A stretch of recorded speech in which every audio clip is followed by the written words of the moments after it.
Well, I'm not sure about you, but I was impacted by the songs today. And particularly the I Speak Jesus song. And I looked up the lyrics to that. We've sung the song at least a few times before, and I like the song, but I like how it starts with, I want to speak the name of Jesus over every heart and every mind. And as that song started, I thought, sometimes we can get in our own, maybe we can get in our own heads, we can get in our own difficult situations and can't find a way out.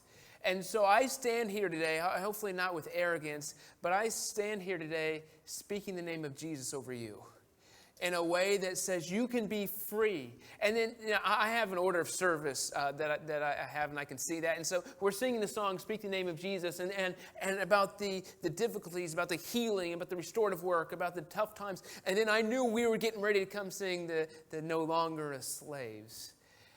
And I think sometimes in our world, we are enslaved, and we can't find a way out. But I'm speaking Jesus today over all of us. Because I don't know where you are, but I believe that you can be freed from whatever has gotten a hold of you.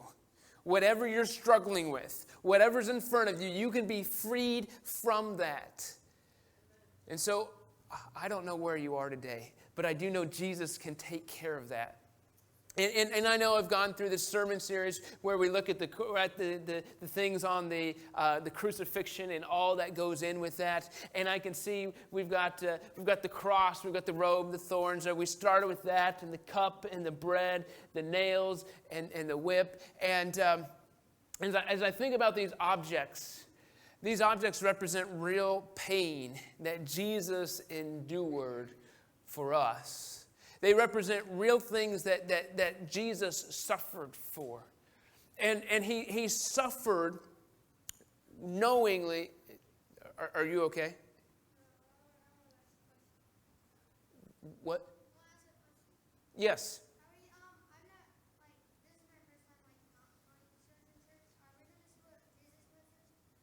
We're going to talk a little bit about what Jesus went through, yes.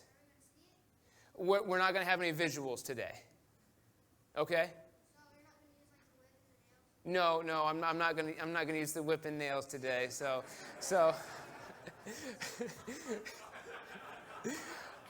I'm sorry. I don't have the visual like that this week, so I'm sorry. So I can, after the service, I can come show them to you if you'd like. Would that be okay? Okay. I'm not going to let you hold a nail right now because I don't think your parents would appreciate that. But anyway, so yeah. Okay. Yeah. Well, I'll let you see that after the service. Okay. All right. Thanks, bud. So we have these objects associated with the crucifixion, and we're going to look at one today that's a little different. It's one that you may not have thought of. It's the drinks that Jesus was offered.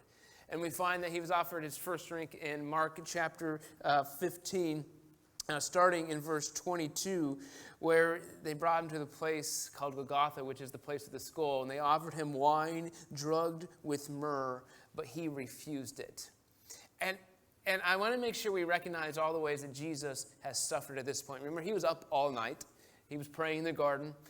He's hungry. He's thirsty. He's dehydrated. He endured the arrest from the religious leaders, and then this essentially a ridiculous trial before the religious leaders. And they rushed him to Pilate, and they rushed him to Pilate as quickly as they could because they wanted Jesus to be killed on that day, on Friday. They didn't want him to wait till the next day because he'd actually have to wait till the day after that because it was the Sabbath.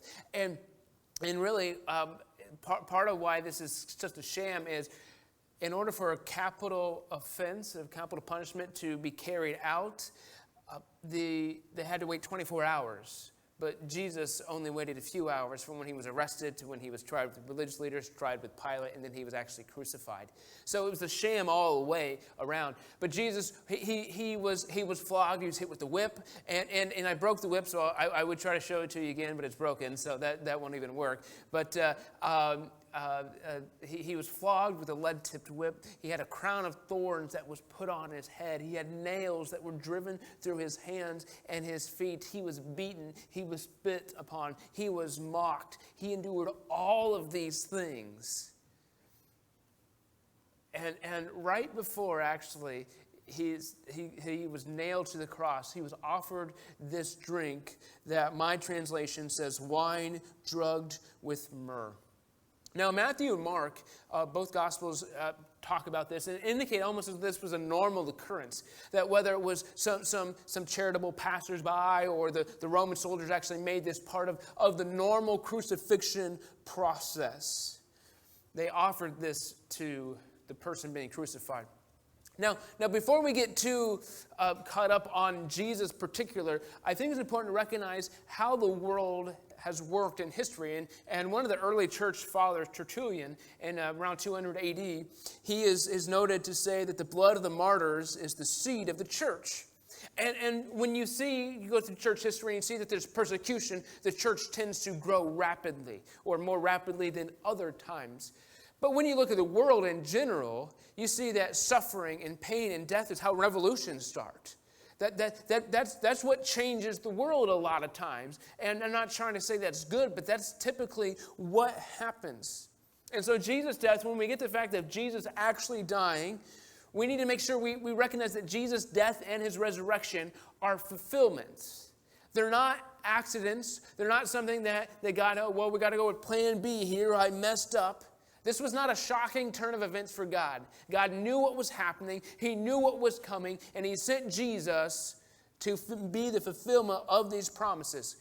Because you look through the Old Testament, you see all these promises to Israel. You start with Abraham in Genesis 12 and 15, where God says, I'll bless you, we'll make your descendants as numerous as the stars in the sky, and all nations on earth will be blessed through you. And we see all these other promises given throughout the Old Testament, and Jesus is the fulfillment of those promises.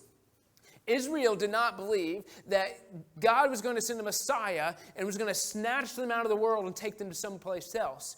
Israel believed that God was going to send a Messiah to restore them, to redeem them, to reconcile them where they were. That's what Israel believed. And so we recognize that our salvation is part of that. You see the prophecies in the Old Testament, and you come into the New Testament, you see that Jesus is the fulfillment.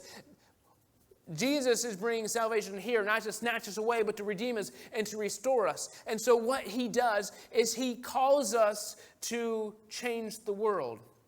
He calls us to make the world a better place. We see in Matthew chapter 5, 13 to 16, where Jesus calls us to be the salt of the earth, calls us to make the earth better. Now, some of you love salt. Some of you have given up salt for health reasons, and no, that's a difficult thing. Salt's good. It helps taste, and Jesus is calling us to be good. That is the calling that Jesus has given us. But right before he was getting nailed to the cross, he was offered wine mixed with myrrh. Now, I don't have a particular object today, and there's a couple of reasons for that. There's two different drinks I'll be talking about. And one of the reasons is, if you know much of your history with the Church of the Nazarene, we are what's called teetotalers. I just love that word. That's not an important. But really, what it is, the Church of the Nazarene, it takes a stance. It encourages those who come and members to refrain from alcohol. Not as though it considers alcohol a sin, but it recognizes that alcohol has had devastating consequences in people's lives, and that if we stand in solidarity with them, we don't have alcohol. And some of you in here, I know particularly, have been negatively impacted by alcohol, either yourself or your family. And so that's part of it. But really, if I was to have a bottle of wine up here, it wouldn't really fully encompass what's going on here. Because the wine mixed with myrrh is not alcohol as we understand it. It's actually a narcotic. That's what Jesus was being offered. He was being offered a sedative to help ease the pain, not just a highly concentrated content of alcohol. He was being offered a narcotic. And If you know anything about the pharmaceutical companies, it's not like I could just go to Walgreens and say, hey, I need a narcotic for a sermon illustration. Can you give me one? Right? that doesn't work. So Jesus was being offered a narcotic. He wasn't just being offered a nice glass of wine or something that tasted good or something just to take the edge off. He was receiving something that would significantly reduce the pain that he was enduring. And on some level, you could say it was a gift of mercy from whether the Roman soldiers or whoever was actually giving it to him.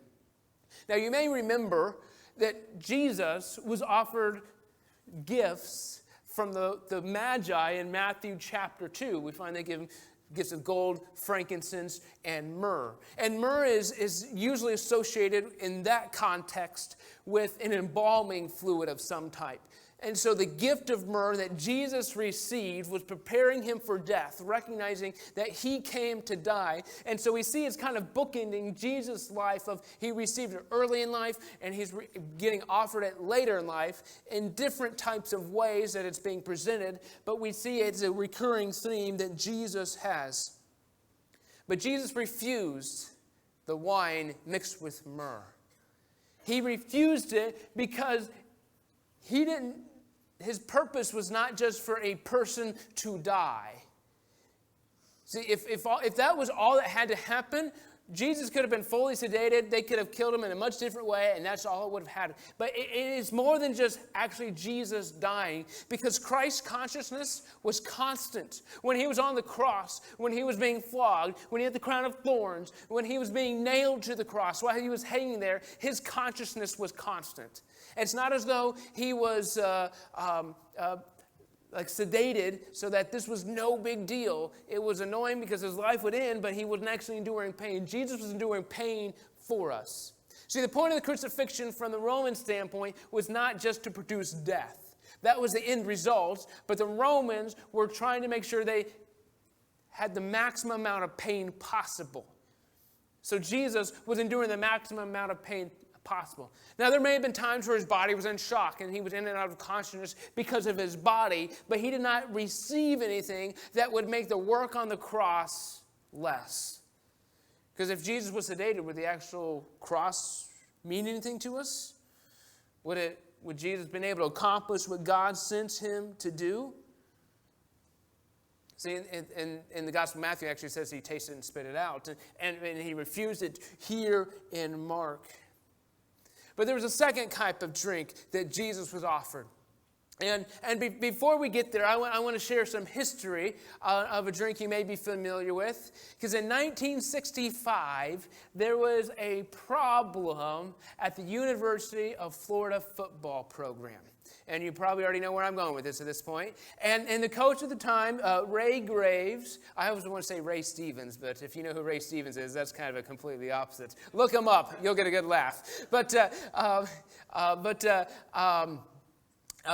Ray Graves went to the science department at the university and said, hey, it's Florida. It's hot. It's humid.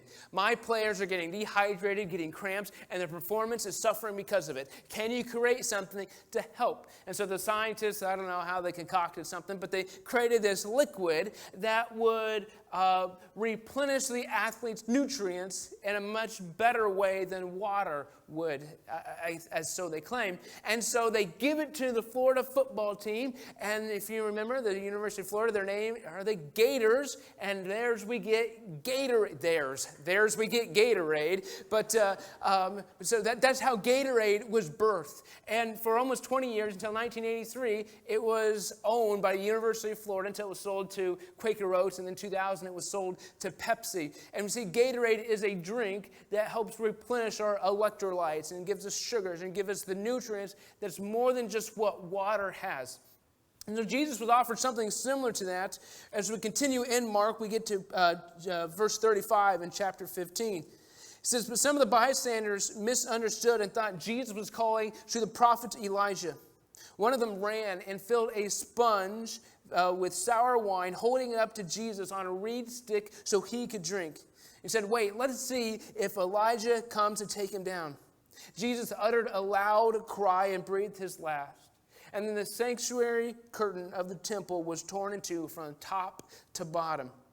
So Jesus was thirsty, and as I mentioned, he was probably hungry. He was crucified at 9 o'clock, so at this point we're getting to about noon when he actually died. And we see that, it's been a long time since he's eaten or drinking anything. Right? He had the Last Supper with the disciples on Thursday night, and then it's noon on Friday. He's hungry, he's thirsty, he's tired, and he doesn't have all of that he needs.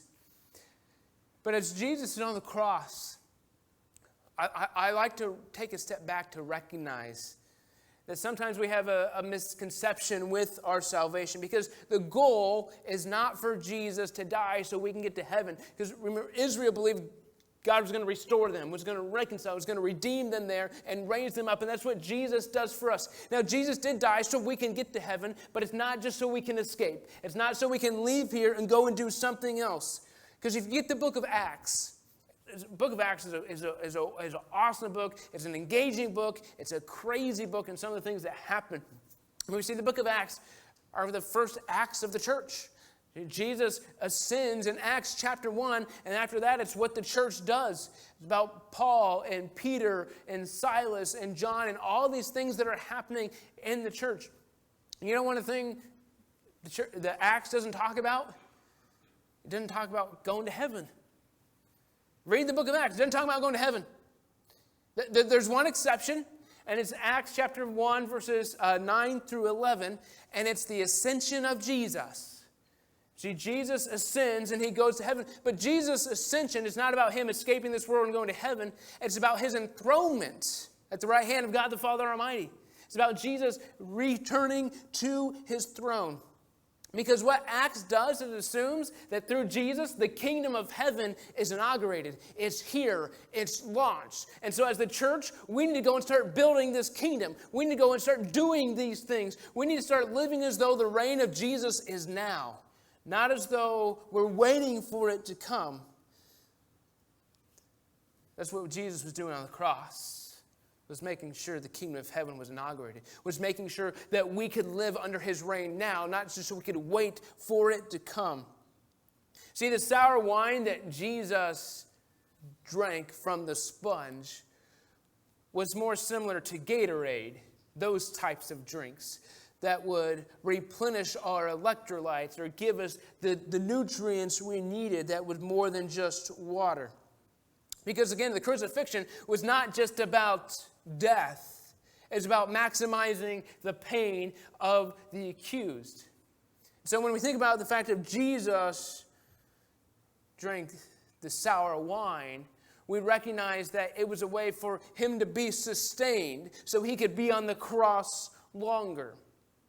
And the Old Testament has several different places where it talks about the sour wine, or different translations may say wine vinegar. I was going to hold up a jug of vinegar, but that didn't seem appetizing either. But the reality is we find references in Numbers chapter 6 and Ruth chapter 2 and Psalm 69 of the sour wine. There's wine vinegar, and it's referred to as a refreshing drink.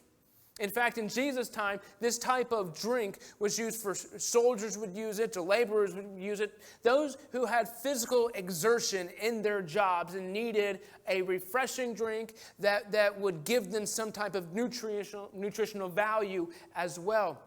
And it was inexpensive. And so those who did manual labor would frequently consume these drinks. So Jesus consumes this drink. And he extends his suffering through that drink. And whether he actually extended his suffering or not may be a false claim to make. When we see that Jesus is offered the two drinks, the myrrh wine and the sour wine. And if one person was given the choice of two, somebody in Jesus' position who was going to be crucified or be in the process of being crucified, if they were only going to choose one, they would choose the myrrh wine. They would choose to be sedated. They would choose to ease the pain, but Jesus did not choose to ease the pain. He consciously chose not to ease the pain. He consciously chose to accept the drink that would potentially prolong his suffering for you. The point of the cross is not that Jesus just died. That's part of it, but the suffering and the process that he went through. Christ's consciousness was constant. He was present the whole time. He didn't remove himself. He didn't find ways to escape. Now, in our world, I think there are times we try to escape. And if we stay with the liquid type theme, I think we can think of the drinks we use. Obviously, when you talk about things like alcohol, that's a different type of escape that people try to use. But in our normal setting, we do things like coffee. And I love those memes and the mugs where don't talk to me until I have my cup of coffee in the morning or something like that. And some of you can relate to that. But we have other types of drinks. And I remember when 5-Hour Energy started to become popular. And you remember those commercials. You feeling that 2:30 feeling? And so you drink the 5-Hour Energy to get yourself through the day. And now there are markets flooded with different energy drinks, from Monster to NOS to AMP to, I've never drank Red Bull. I've never drank any of those, I'm proud to say. But the reality is they have different drugs, and most of them have caffeine, which is a drug, and there's sugar, and there's other secret ingredients that they have. And so we do these things sometimes to escape, sometimes to give ourselves an advantage, sometimes just for a pick-me-up or whatever we want to say it is. Jesus received the sour wine for you. He rejected the myrrh wine for you. What he did was for you. And he was sent to rescue you. He was sent so that you could be restored and redeemed and reconciled. He was sent so that whatever you're going through, you can have victory over it. I think there can be a tendency sometimes to focus so much on the spiritual side of things that we forget about the physical side of things. We focus on the belief, the faith, and those things are important, and the confession of believing in Jesus, and those things are super important. And I'm not trying to downplay those at all, but to recognize there's a physical side of salvation as well. And so one of the reasons I was led to this type of topic is we can see the cross. We can see the crown of thorns, and we can touch it, and we can say, oh, that hurts. We can see the whip. We can see the nails. We can see the cup. We can see the bread. We can see these things. Salvation is physical. If it wasn't, Jesus didn't need to physically die. The salvation that Jesus provides us is not one that is just this spiritual existence. There's a bodily resurrection that's coming. And in a week, we'll talk about this thing called the empty tomb. And if the tomb's not empty, we've got problems. If the tomb is empty, it means that there is a physical component of salvation, of redemption, of reconciling. And you can say, well, this is not what I want to look like in all eternity. And I'm not saying you're going to look exactly like you are now. Reality is, I don't know what you're going to look like when Jesus returns and we have the bodily resurrection. But I do know that it's going to be victorious. It's going to be awesome. It's going to be more than we can imagine. But I do know that we can experience victory now, too. I started this sermon saying, I speak Jesus over you today. I believe that. Not because of the words I say, not because of me standing up here, not because of credentials, not because of anything else, but I believe in the power of the name of Jesus, so I speak Jesus over you today. I don't know what you're going through. I don't know what trials are before you. I don't know what's holding you down, but I do know that I speak Jesus over you, and he can provide the healing that you need. He can provide the answers that you're looking for. He can solve the problems that seem insurmountable to you. Whatever you're going through, I speak Jesus today for you. I hope you receive that. And as I say that, I hope I'm speaking Jesus over myself as well. I hope I'm not coming off as self-righteous of, well, I got it figured out, so I'm going to speak Jesus over you. We all got problems.